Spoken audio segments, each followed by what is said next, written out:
We have got to talk about the new Netflix documentary Sean Combs, The Reckoning, because this is not just another celebrity deep dive.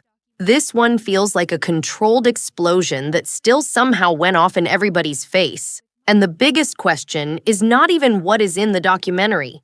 The biggest question is this: how did Netflix get that footage? And why is Combs' team acting like this series crossed a legal line? This is not just a documentary. This is a public detonation. Because Sean Combs. The Reckoning did not arrive quietly. It came in like a siren. 4 episodes, high heat, and a premise that promises to unpack decades of allegations tied to Sean Diddy Combs and the bad boy empire. But here's the real reason people cannot stop talking about it. It is not only what the series claims, it is the timing, it is the power struggle, and it is the mystery hanging over one explosive question. How did Netflix get that footage? Because if that footage is as legally clean as Netflix says, this is a major media win. But if Combs' team is right, then this is a firestorm that could get even uglier. And that is where this story stops being a documentary recap and starts becoming a live battlefield. The documentary that hit a nerve. The series positions itself as a sweeping look at Combs' rise, his influence, and the avalanche of allegations that have piled up around his name. Netflix's own description frames it as a decade-spanning examination of the accusations surrounding him. Netflix, the key word there is accusations, because the doc appears to pull together interviews, archival material, commentary, and what it presents as deeply revealing moments from inside his orbit. This is the kind of structure that creates a perfect storm, familiar headlines mixed with fresh angles. And that is not all. The doc is executive produced by Curtis 50 Cent Jackson, a detail that turns this from a cultural event into a cultural confrontation. The internet already knows there is history there. This is not new tension. It is old tension with a new weapon. So the public reaction was never going to be neutral. Now let's get to the part that makes this documentary so volatile. In July 2025, Combs was convicted on 2 prostitution-related transportation counts and acquitted of the most serious charges. Then on October 3, 2025, he was sentenced to 50 months in federal prison plus a significant fine and supervised release.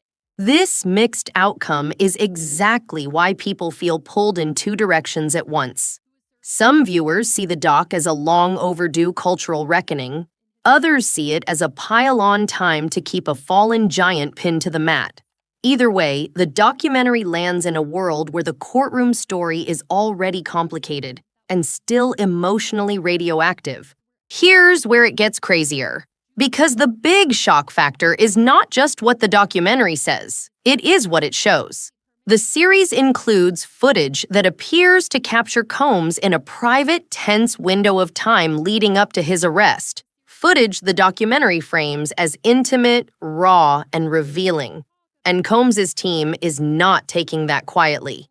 Public reporting describes Combs' camp as accusing Netflix of using material that was never authorized, calling it a shameful hit piece, and suggesting the footage was stolen or unlicensed.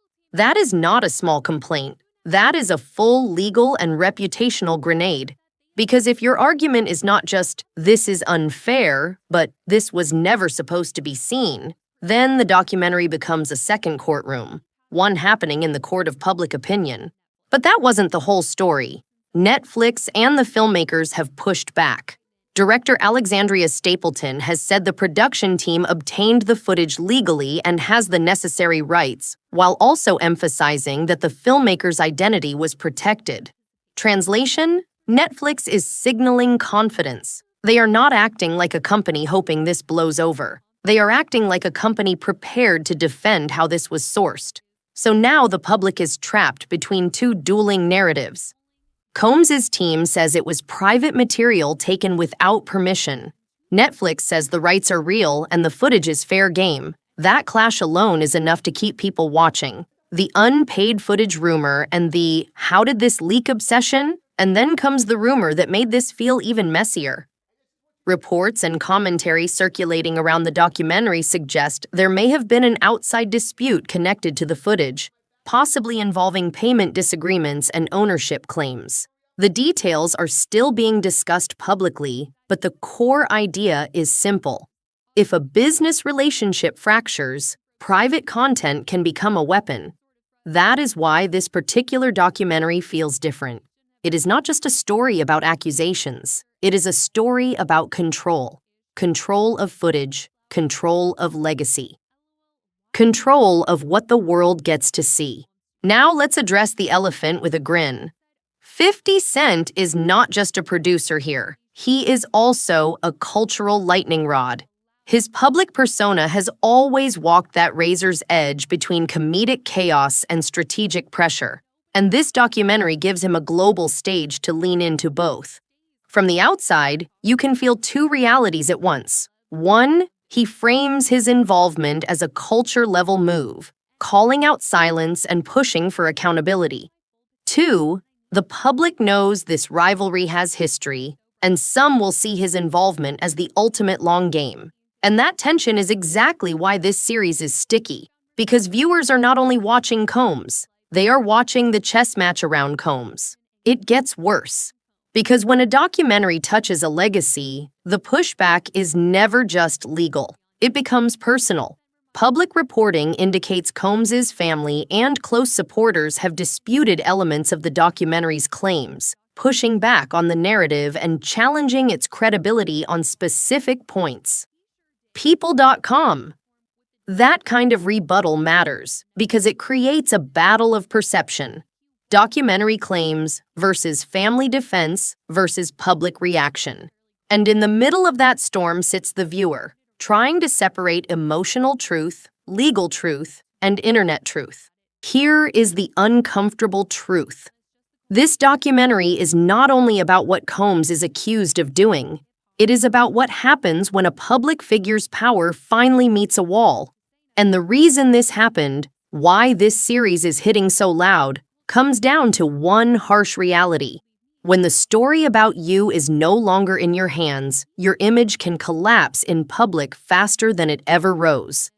So whether you believe this documentary is a necessary spotlight or a ruthless media pile-on, this part is undeniable. It has forced the culture to reopen the conversation, and it has made the fight over truth and ownership part of the mainstream narrative. And that is why Sean Combs, the reckoning is not fading out. Because even after the verdict and sentencing, this doc adds a new battlefield, the war over who gets to show what and who gets to define the final chapter. So the real question is not only what the documentary revealed, the real question is what this moment revealed about power. Because in the end, the fall is one story. But the fight over the fall, that is the story people will keep replaying.